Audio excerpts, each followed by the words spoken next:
하나님 말씀 신약성경 요한복음 1장 35절이 되겠습니다.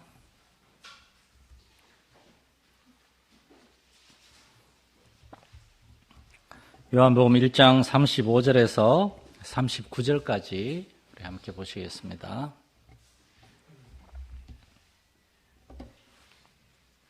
(35절에서) 39절까지 교독하겠습니다. 또 이튿날 요한이 자기 제자 중 두 사람과 함께 섰다가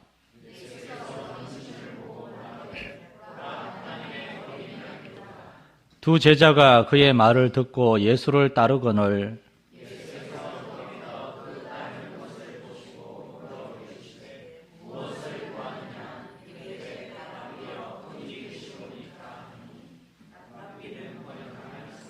함께 읽겠습니다. 예수께서 이르시되 와서 보라. 그러므로 그들이 가서 계신 데를 보고 그날 함께 거하니 때가 10시쯤 되었더라. 아멘. 할렐루야. 예배 오신 여러분을 환영합니다. 요한복음의 시작은 세례 요한 이야기가 많이 나오고 있습니다. 지난 두 주간 우리는 세례 요한의 증언에 대해 살펴봤습니다. 오늘은 제목은 다르지만 계속되는 세례 요한의 증언입니다. 세례 요한은 복음을 전하는 전도자였고 그의 메시지의 핵심은 나사렛 예수 그리스도였습니다. 세례 요한이 사람들에게 알리고자 하는 메시지는 나사렛에서 온 한 젊은이, 바로 이 젊은이가 하나님의 아들이시며 우리를 위한 구원자 그리스도다라는 것입니다. 그의 메시지는 아주 분명하고 단순하고 명확했습니다. 저는 우리 자신에게 언제나 점검해 보기를 원합니다. 나에게는 이러한 전도의 메시지가 있는가? 세례 요한이 예수님을 만났고 예수님에게 통해서 보고 들었고 경험한 그 메시지, 그래서 요한은 예수님을 전했는데 우리는 우리가 만난 예수님을 기억하고 있고 그 예수님을 사람들에게 전하고 있는가 하는 겁니다. 저는 어린 시절에는 사실 큰 기억이 안 나는데 고등학교 시절에 정말 저도 사춘기가 있었고 그 한가운데 아주 절정에서 예수님을 깊이 만났고, 또한 대학 가서도 신학교를 갔음에도 불구하고 신학교에서도 고민이 많았어요. 그러다가 신학을 포기하고 목회를 그만해야 되겠다는 마음으로 도망가듯이 25살에 조금 늦은 나이에 군대에 갔다가 군대에서 하나님의 큰 은혜를 경험하고 막 보초 서면서 얼마나 울었는지, 옆에 같이 보초 서는 사람이 이러다가 이거 탈영하는 거 아닌가 걱정할 정도로, 제가 관심사병이 될 뻔할 정도로 군대에서 하나님의 큰 은혜를 경험하고 영적인 체험이 있었고, 그래서 저는 세례 요한만큼은 아니더라도 저의 메시지는 명확했습니다. 오늘날 우리에게 전도는 특별한 전도 행사 때만 하는 그러한 일이 아니라 우리의 삶의 자연스러운 모습이 되어야 됩니다. 우리도 세례 요한처럼 예수님을 올바로 알고 예수님을 깊이 만나고, 그리고 세례 요한처럼 예수님을 전하고자 하는 전도자의 그 마음과 열정을 달라고 하나님께 기도할 수 있어야 되겠습니다. 우리는 세례 요한이 아니고 베드로도 아니고 바울 사도도 아닙니다. 그럼에도 불구하고 우리는 전도자가 될 수 있고 전도자가 되어야 합니다. 오늘날 교회와 그리스도인들은 우리의 복음이신 예수 그리스도에 대해서 듣고 배우고, 그래서 성경에 많은 사람들이 그 예수님에게 매료되어서 그들의 삶을 들여서 예수님을 전한 것처럼 우리도 예수님을 전할 수 있어야 되겠다는 것입니다. 세례 요한이 요단강에서 사람들에게 설교하면서 세례를 주고 있다가 예수님을 만났습니다. 그리고 예수님의 세례를 주었고 하늘에서 성령이 비둘기같이 예수님에게 내려오는 것을 봤어요. 그리고 하늘에서 음성을 들었어요.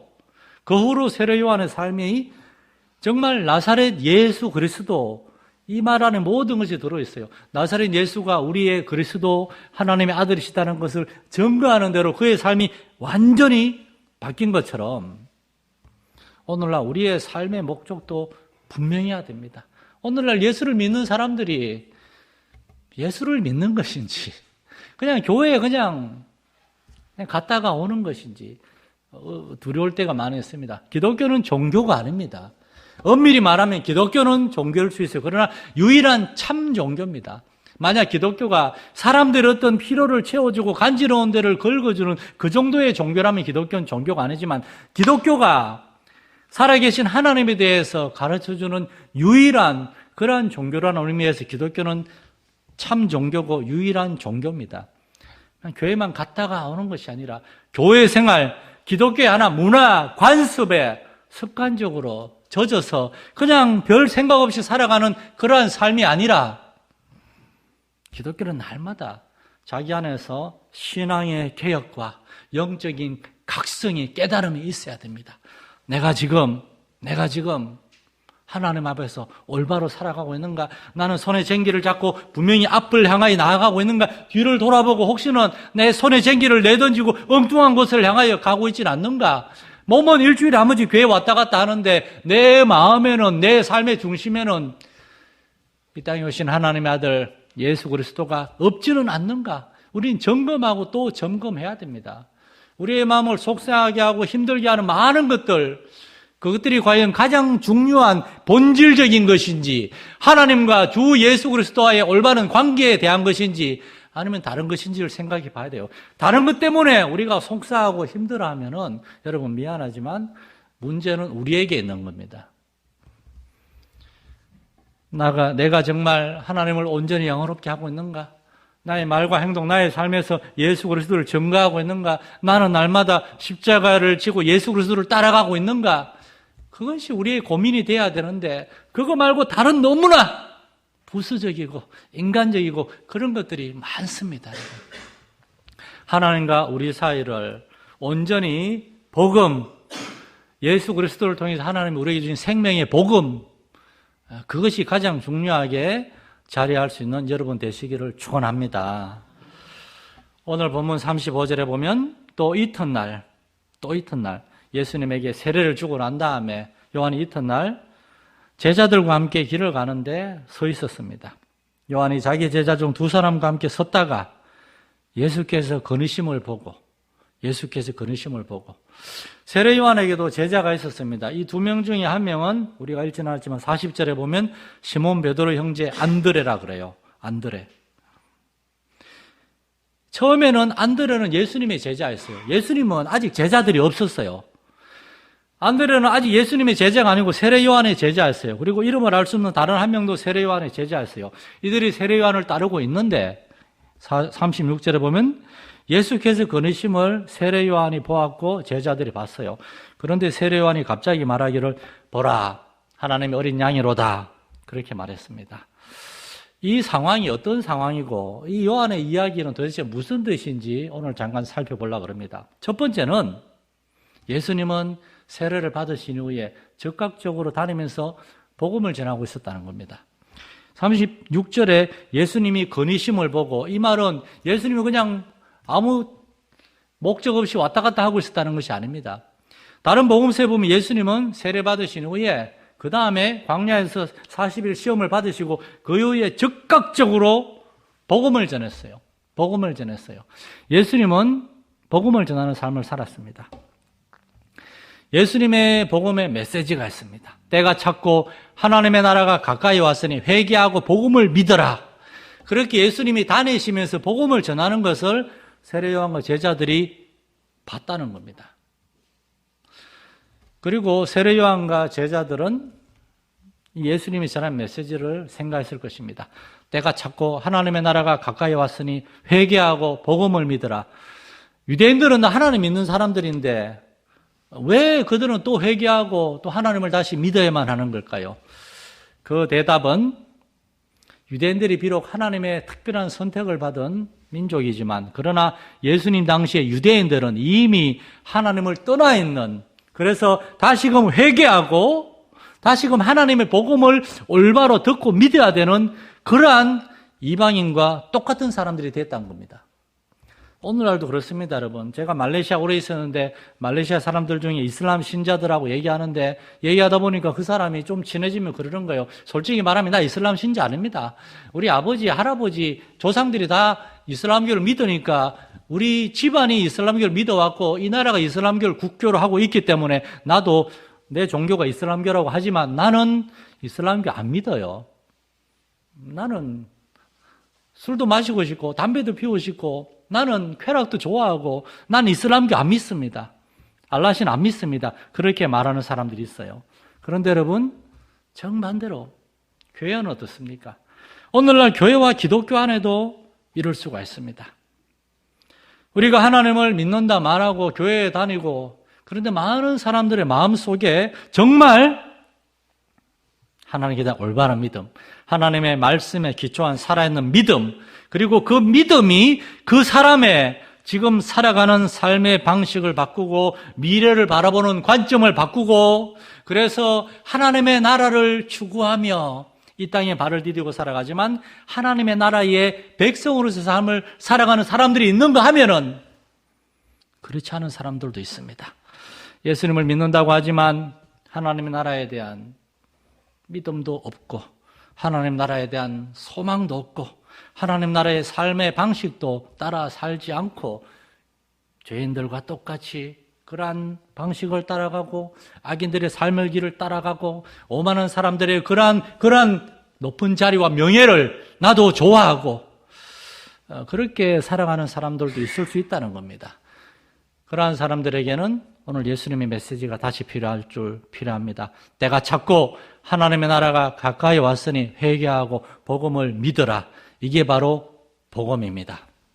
하나님의 나라가 가까이 왔다는 것은 우리의 삶이 영원한 것이 아니라 우리의 삶은 끝이 있다는 것입니다. 때가 되면 우리는 하나님의 나라에 돌아가야만 해요. 그러기 위해서 우리는 회개하고 복음을 믿어야 됩니다. 예수님이 이 땅에 오신 이유가 우리의 죄 문제를 해결해 주기 위해서. 왜 하나님이 사람이 되셔서 그 아들을 세상에 보냈습니까? 사람들의 죄를 해결하기 위해서니까. 사람들의 죄를 하나님이 거룩하고 복되신 전능하신 하나님이 말 한마디로 내가 선언하노니 사람들의 죄를 용서하겠노라. 그런 식으로 할 수는 없어요. 하나님은 사람들의 죄를 해결하기 위해서 친히 사람에 대해 오셔가지고 사람들의 모든 죄는 예수님이 다 짊어지시고 예수님이 죄인이 되어서 하나님께 벌을 받고 죽으셨습니다. 그리고 그 사실을 믿는 사람들은 예수 그리스도의 그러한 죽음을 통해서 생겨난 하나님의 의가 이제 죄인들에게 덮여지는 겁니다. 우리의 죄는 예수님한테 가고 예수님에게 나타난 하나님의 의는 우리에게 오는 것, 이것이 바로 복음입니다. 그래서 이제 우리는 이 세상을 살아가지만 새로운 마음으로 살아갈 수 있어요. 더 이상 불평과 원망과 저주와 두려움, 돈이 좀 없을 수도 있고 몸이 아플 수도 있고 일자리가 내 마음에 들지 않을 수도 있고 미래에 대한 두려움이 있을 수도 있습니다. 그럼에도 불구하고 우리가 하나님을 믿는다면, 하나님을 안다면 하나님이 세상을 창조하셨으니까 하나님 우리의 삶을 주관하시고 하나님이 나를 사랑하시니까 나를 다스리시고 인도하실 것이다. 시편 121편 말씀처럼 내가 산을 향하여 눈을 들이라. 나의 도움이 어디서 올까? 저기 산을 보라는 겁니다. 산은 쉽게 흔들리지 않습니다. 그 산이 언제나 우리를 지켜보고 있는 것처럼 하나님께서 우리를 지켜보고 우리를 돌보시고 그건 절대 변하지 않는다는 사실을 우리가 믿는 그 믿음, 그것이 참된 믿음인 줄 믿으시기 바랍니다. 본문 36절에서 요한과 두 제자가 예수님이 근심을 보았다는 말은 예수님이 그렇게 다니면서 사람들에게 때가 찼고 하나님의 나라가 가까이 왔으니 회개하고 복음을 믿으라 말씀하시는 걸 봤을 때 세례 요한은 이제 때가 되었다. 이제 내가 나의 제자들을 모을 때가 아니라 이제 예수님이 제자들을 모을 때가 됐다. 그래서 자신의 제자들에게 말하기를 보라 하나님의 어린 양이로다. 사실은 29절 말씀에 하면 정확한 표현은 보라 세상 죄를 지고 가는 하나님 어린 양이로다. 그러자 37절에 두 제자가 그의 말을 듣고 예수를 따르거늘. 세례 요한의 옆에 있던 두 제자가 세례 요한의 말을 듣고 선생님 그러면 우리가 저분을 따라야 되겠습니까? 그렇다. 내가 저분을 증거했다. 저분이 흥해야 되고 나는 쇠야 된다. 저분을 따라야 된다. 그러자 제자들이 선생님 안녕히 계십시오. 그리고 바로 그 길로 세례 요한에게 갔다는 겁니다. 그 사실이 세례 요한을 기분 나쁘게 했을까요? 아닙니다. 그렇지 않습니다. 세례 요한은 제자들에게 바로 저분이다. 내가 소개한 분이 저분이다. 저분이 바로 하나님의 아들이시고 우리의 모든 죄를 담당하게 될 하나님의 어린 양이시다. 너희는 저분을 따르고 배워야 된다. 세례 요한은 기분 상해하지 않았습니다. 요한은 그렇게 되기를 원했어요. 요한복음 3장 28절 이하에 보면은 나는 그리스도가 아니요 그리스도 앞에 보냄을 받은 자라고 한 것을 증언할 자는 너희다. 자기 제자들에게 말하기를 신부를 취하는 자는 신랑이나 신랑의 음성을 듣는 친구가 기뻐하나니 나에게 그러한 기쁨이 충만하도다. 그는 흥하여 하겠고 나는 쇠하리라. 위로부터 오시는 이는 만물 위에 계시고 땅에서 난 이는 땅에 속하여 땅에 속한 것을 말하느니라. 나는 저분을 증거할 뿐이다. 세례 요한은 그렇게 얘기하는 겁니다. 여러분, 이것이 바로 저와 여러분 오늘날 예수를 믿고 따르는 전도자들이 해야 되는 일인 줄 믿으시기 바랍니다. 우리가 세례 요한처럼 예수님을 깊이 알고 경험하고 그리고 사람들에게 예수님을 소개하는 겁니다. 예수님을 소개하는 겁니다. 오늘 어떤 교회는 보면 우리 목사님 되게 잘생겼어요. 되게 설교 잘해요. 우리 교회 되게 좋아요. 교회를 전도하고 목사님을 소개하고 물론 그렇게 해서 사람들이 오기도 한다지만 그러나 결국에 우리의 가리키는 포커스는 예수님이 돼야 됩니다. 사람들로 하여금 다른 거 보지 말고 교회도 보지 말고 목사도 보지 말고 교회 건물도 사람도 보지 말고 오직 예수님만 보게 하는 것이 전도인 줄 믿으시기 바랍니다. 이것이 우리의 큰 기도의 제목이 되어야 되겠습니다. 이 교회에서 하나님의 말씀이 올바로 선포되므로 이 교회가 정말이지 사람들로 하여금 예수님을 알게 되고 그래서 이 교회 오니까 바로 예수님이 돼. 교회 모든 것은 예수 그리스도를 소개하고 전하는 거구나. 예수님을 하고 예수님을 높이게 하는 삶, 그러한 삶을 살게 하는 거구나. 그것을 알게 되는 것. 세례 요한이 그렇게 예수님만을 높이고 예수님을 증거한 것처럼 부족한 종과 우리 교회 모든 성도들이 그렇게 예수님 앞에서 겸손히 묵묵히 그리고 성실하게 예수님을 높이고 전할 수 있기를 간절히 축원합니다. 두 번째로 세례 요한은 제자들에게 말하기를 예수님을 하나님의 어린 양이다. 세상 죄를 지고 가는 하나님의 어린 양이다. 그렇게 얘기했어요. 이것이 바로 세례 요한이 갖고 있는 예수 그리스도에 대한 깨달음이었습니다. 예수님은 그리스도, 예수님은 이름이에요. 이름. 예수님은 그리스도라는 말은 그리스도, 성경에서 그리스도는 기름 부음을 받은 자, 하나님의 택함을 받은 자라는 뜻인데 예수님이 바로 하나님의 특별한 택함을 받은 자, 다른 말로 하면 구원자라는 말입니다. 그리스도라는 말은 구원자라는 말이에요.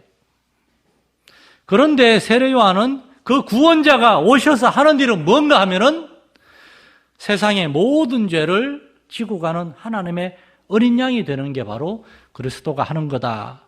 그렇게 얘기하고 있는 겁니다.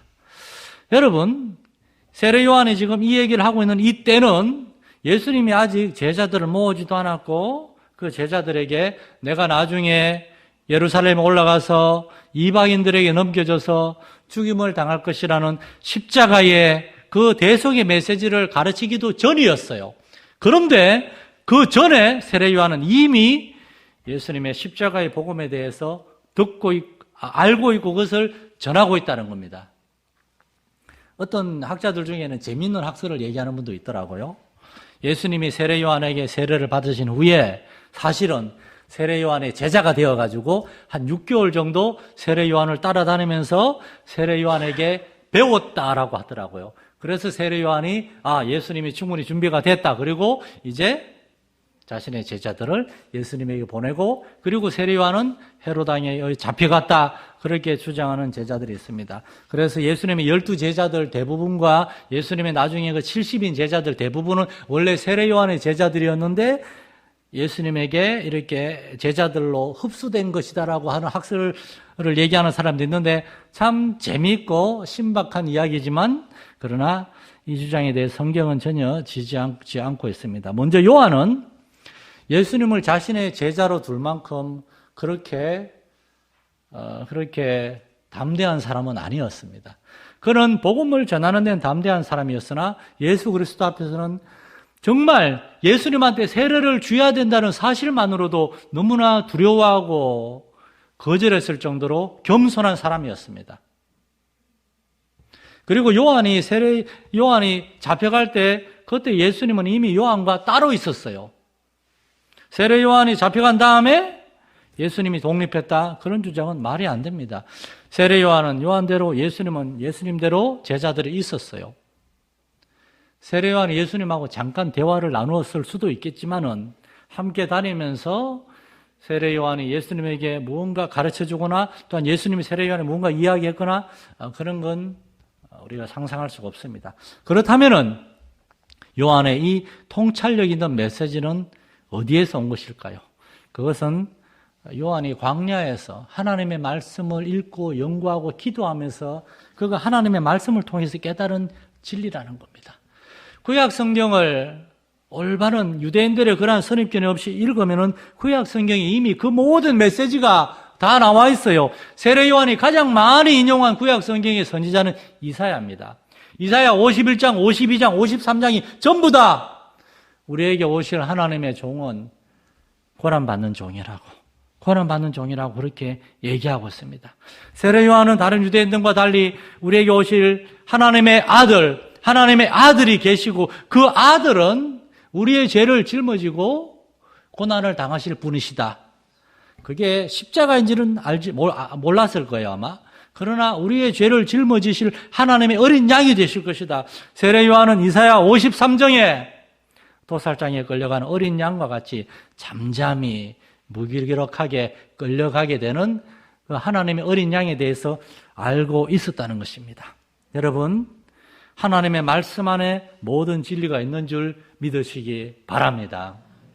여기 우리 김준희 형제가 나와 있는데 미안해요. 이 한마디 너무나 하고 싶어서 어제 진희 형제가 문자를 보냈는데 이렇게 보냈어요. 목사님, 제가 주일날 가게 손님이 많은데 주일날을 하나님의 말씀 듣는 날로 정하기 위해서 오전에 일을 다 쉬기로 했습니다. 너무나 감사하고 그 표현이 주일은 하나님의 말씀을 듣는 날, 예배 드리러 오는 날, 여러 가지 표현이 있을 수 있는데, 하나님의 말씀 듣는 날이라는 게, 제 마음에는 쏙 들었어요, 이렇게. 여러분, 하나님의 말씀을 듣고 예배를 드리고, 그럴 때 하나님 말씀 안에서, 여러분, 우리는 하나님의 모든 구원의 진리를 깨달을 수 있는 줄 믿으시기 바랍니다.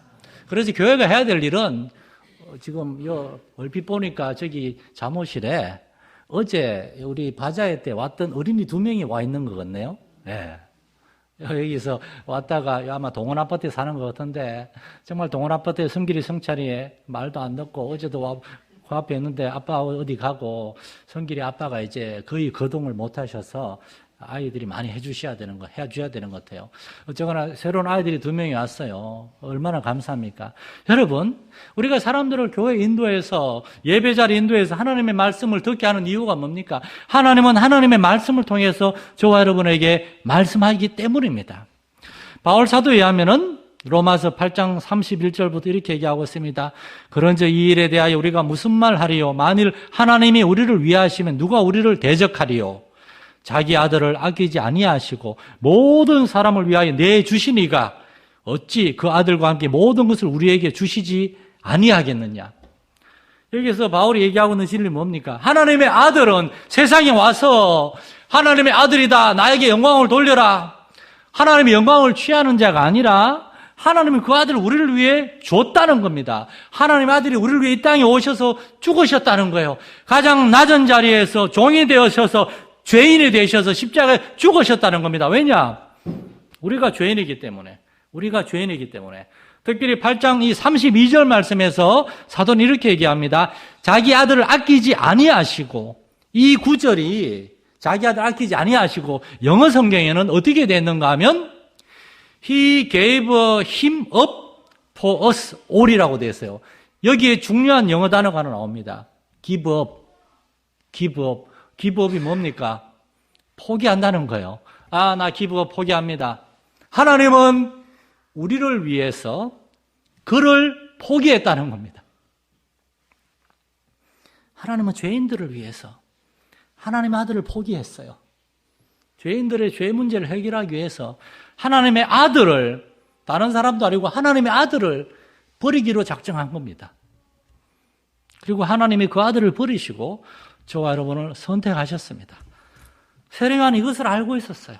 그래서 제자들에게 저분은 하나님의 아들이시지만 하나님께 버림을 받고 우리의 모든 죄를 짊어지고 죽으실 하나님의 어린 양이다. 우린 저분을 따라야 된다. 저분을 듣고 배워야 된다. 저분을 경배해야 된다. 이것이 바로 세례 요한의 메시지인 줄 믿으시기 바랍니다. 세례 요한은 하나님의 아들이신 예수님이 이 세상에 오셔서 하실 일이 뭔지를 정확히 알고 있었어요. 유대인의 소망인 그리스도 구원자이시지만 그러나 그분이 하시는 일은 사람들을 모아거나 사람들을 군사로 훈련시키거나 그들을 조직해서 하나의 정치적인 군사적인 집단을 만들어서 로마 제국과 대항해서 싸우거나 그래서 이스라엘을 독립시키려고 하는 지금 저 이스라엘이라는 나라가 지금 주변의 모든 팔레스타인 국가들을 다 지금 쫓아내고 그렇게 하려고 해서 이스라엘 나라를 세우겠다고 하는 저런 인간적인 목표, 하나님의 아들은 저것을 위해서 오신 것이 아니라 세상은 비록 죄로 인해 망가져 있고 하나님을 거역한 죄인들의 세상이 되었으나 그러나 그리스도는 세상과 싸우는 것이 아니라 세상의 죄인들의 모든 죄를 짊어지고 죽으려고 오셨다는 겁니다. 하나님은 죄인인 사람들을 미워하고 그들에 대해 분노하시는 하나님이 아니라 오히려 그들을 불쌍히 여기시는 그러한 하나님이라는 겁니다. 그게 바로 양입니다. 양. 그것도 어린 양이에요. 힘세고 고집센 도살장에 끌려가려고 하면 온 힘을 다해서 두 발을 땅에 디디고 버티는 그러한 장성한 그러한 힘센 양이 아니라 가장 작고 어린 양, 주인을 전적으로 믿어서 주인이 자신을 어디로 끌고 가든지 순종하는 그러한 어린 양과 같은 그 예수, 하나님의 아들은 그렇게 이 땅에 오셨다는 겁니다. 그리고 그 양은 십자가에 매달리셔서 그 극심한 고통 가운데 자신을 십자가에 못 박고 저주하고 멸시하고 조롱하는 그 죄인들을 향해서도 정오하지 않고 분노하지 않고 오히려 십자가 위에서 예수님은 뭐라고 기도했습니까? 누가복음 23장 34절에 이에 예수께서 이르시되 아버지여 저들을 사하여 주옵소서 자기들이 하는 것을 알지 못함이니이다 하시더라. 예수님은 그들을 불쌍히 여기셨습니다. 불쌍히 여기셨습니다. 그리고 죽으셨습니다. 그 예수님의 죽음 안에서 저와 여러분의 죄와 세상 사람들의 모든 죄가 다 도말된 줄 믿으시기 바랍니다. 그러므로 우리는 이 세례 요한을 통해서 우리에게 주어진 메시지를 우리 자신에게 진지하게 받아들여야 되겠습니다. 첫째, 우리는 죄인이라는 사실입니다. 우리는 예수님께 구원을 받았으나 그러나 여전히 죄인입니다. 죄 사함 받은 죄인, 구원받은 죄인이에요. 왜요? 구원을 받았어도 계속 죄를 짓습니다. 아담과 하와가 하나님을 알면서도 하나님의 말씀을 어긴 것처럼 그들의 첫째 아들이 하나님의 말씀을 듣고 배웠으면서도 동생을 살해한 것처럼 죄는 우리에게서 도저히 버릴 수가 없는 거예요. 우리는 조금만 시험에 들어도 조금만 뭐가 화가 나고 마음에 안 들어도 쉽게 예배 안 나오고 교회 안 나오고 말씀 안 듣고 기도 안 하고 여러분 개인적으로 아무도 보지 않는 곳에서 예배하고 기도하겠습니다. 말씀 보겠습니다. 미안하지만 저는 믿지 않습니다. 그런 사람들은 예배도 반드시 나오는 사람들입니다.